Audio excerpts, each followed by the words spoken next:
Hi, this is Adam from Tyms. Today, we're exploring how to use item categorization on Tyms Accounting Software. With item categorization, you can better organize your inventory by creating specific categories for different items, making it easier to manage and locate items when needed. To get started, log into your Tyms dashboard and navigate to the Inventory module.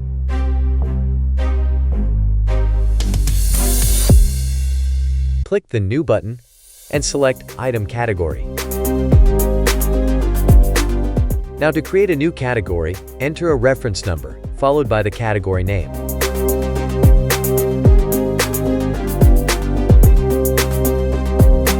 You can also add a description to provide more context about the category.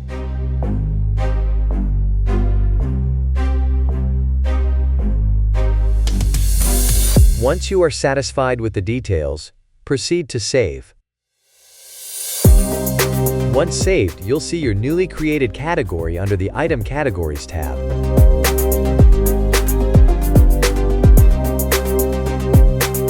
Here, you have options to edit or delete the category if needed. Now, to assign a category to an item, start by creating a new item. Once you've entered the item details, go to the Item Category field and select the category you want to assign. In this video, we'll use an already created item for demonstration. To assign an item to a category, edit the item and scroll down to the Item Category field. Then proceed to select one or multiple categories from the drop-down.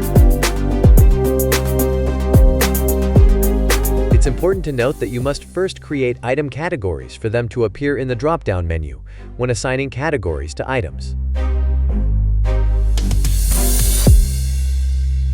Once you're satisfied with your selection, save your changes. You'll see that the item has been successfully updated with the new category.